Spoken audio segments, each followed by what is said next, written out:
Hello, xin chào các bạn đã quay trở lại với review 5 phút. Ở cuối tập trước, Chiến Lão Quỷ đã tự mình đến Thiên Kiếm Thánh Tông để tìm Lạc Nhàn trao đổi, gã muốn tự mình phong ấn mảnh vỡ Long Tàng. Lạc Nhàn đã gặp qua Tử Dương nên biết rõ, ở thế giới này nếu không phải hắn thì không ai có thể làm được điều này. So với Chiến Vương Trích Tiên thì Tử Dương đáng tin cậy hơn nhiều. Bởi thế, hắn nói cho Chiến Vương địa điểm của đám người Tử Dương, còn mình thì ám binh bất động chờ đợi thời cơ. Trong khi gã Chiến Vương với thực lực độ kiếp tự mình đến Thiên Lam Tông đòi lấy đi mảnh vỡ phong ấn, thì Tử Dương trong lúc đi lạc đã xuất hiện ở căn cứ của gã.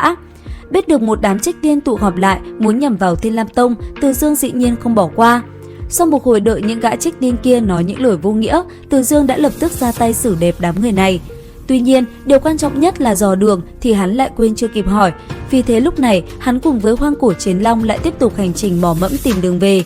Cũng trong lúc này, ở tại Thiên Lam Tông, sau khi xác định Tử Dương rất có thể đã bị lạc, Bạch Liên Tuyết cùng một số người khác đã lên đường đi tìm lão tổ. Mà không bao lâu sau, Chiến Lão Quỷ đã tìm thấy và xông thẳng vào Thiên Lam Tông đòi đồ. Tuy nhiên, đám Lăng Thanh Thủ và những người khác nào dễ gì để hắn được toại nguyện. Bởi vậy rất nhanh, một cuộc chiến đã liền diễn ra, cầm chiến kích trong tay, từng đòn công kích mạnh mẽ cũng được Chiến Vương huyễn hóa liên tiếp đánh về phía Lăng Thanh Thủ. Ở phía đối diện, dùng kiếm đỡ lấy từng đòn công kích của tên kia, Lăng Thanh Thủ cũng tức giận quát lớn: "Từ trước đến nay, chưa ai dám cướp đồ của Thiên Lam Tông ta, ngươi cũng đừng mơ đi." Nghe vậy, nộ khí trên người Chiến Vương càng thêm dữ dội, công kích của gã cũng bắt đầu gia tăng. Mặc dù thời gian qua, Lăng Thanh Thủ có tiến bộ, nhưng do sự chênh lệch về cấp bậc khiến nàng lúc này có chút thua thiệt. Thấy thế, Độc Cô Đình Phong cũng lao lên, một kích liệt không chạm cũng được hắn phóng thích ra, cứ thế nhằm thẳng đầu đối phương mà đâm tới. Đến nước này thì Chiến Vương cũng thực sự nổi giận, trong nháy mắt cả người hắn bộc phát ra một luồng kình khí vô cùng mạnh mẽ, uy áp lập tức đánh bay cả Lăng Thanh Thủ và Độc Cô Đình Phong. Tuy nhiên, cả hai không chịu bỏ cuộc, ngay lập tức đã đứng dậy, tiếp tục song kiếm hợp bích đối phó với tên gia hỏa kia. Bởi vì đám người Bạch Liên Tuyết và Tuệ Tâm đã lên đường đi tìm Tử Dương, cho nên trong tông môn hiện tại mới chỉ còn có hai người bọn họ. Công kích giữa hai bên là vô cùng quyết liệt, từng đòn tấn công va chạm trong không trung liền biến đất đá nơi này nổ tung.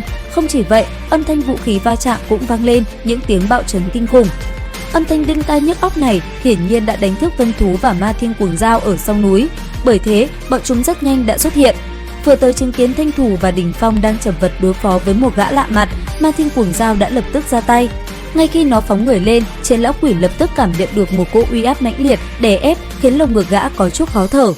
Và rất nhanh, con cuồng ma Dao Long này đã thể hiện được tác dụng của linh thú Chấn Tông, không tốn quá nhiều thời gian, nó đã khiến cho Chiến Vương phải sợ hãi bỏ chạy. Chuyến đi này trộm gà không được còn mất nắm thóc, gã ta vô cùng tức giận, lời cảnh báo của Lạc Nhàn quả thực không thừa. Ôm hận trong lòng, Chiến Lão Quỷ trở về cứu điểm, nơi tụ tập các trích tiên, hắn muốn một vố úp sọt Thiên Lam Tông và giành lấy mảnh vỡ. Tuy nhiên, khi lết thân xác mệt mỏi về tới nơi thì toàn bộ quân trang yên ắng đến lạ thường, một mảnh tĩnh lặng khiến gã có chút bất an. Tiến vào bên trong nội viện, gã bắt gặp một lão trích tiên đang thoi thóp. Khi đến hỏi chuyện, lão già sợ hãi trả lời: "Từ lão tổ của Thiên Lam Tông đã đến đây xử lý tất cả mọi người." Nghe vậy, Chiến Vương vô cùng kinh hãi, không ngờ rằng Thiên Lam Tông bọn họ lại có thể tiền trảm hậu tấu nhanh như vậy. Vì thế, tiến vào hộ viện dưỡng thương, gã quyết định sẽ đi tìm một thế lực mạnh mẽ hơn hỗ trợ mình hủy diệt Thiên Lam Tông và đoạt lấy mảnh vỡ Long Tàng. Mà lúc này ở tại Thiên Lam Tông, trong khi mọi người đang thu dọn lại bãi phế tích sau cuộc chiến vừa rồi, thì nhìn thấy một bóng dáng phía xa, Đình Phong vui mừng hô lên: "Là Từ lão tổ, người thật sự đã trở về rồi." Thấy hắn vui vẻ như vậy, Tử Dương cũng mỉm cười gật đầu với hắn. Và hiển nhiên sau đó, Độc Cô Đình Phong liền khoe chiến tích hắn cùng mọi người đánh bại Chiến Lão Quỷ cho Tử Dương với mong muốn sẽ được lão tổ khen ngợi.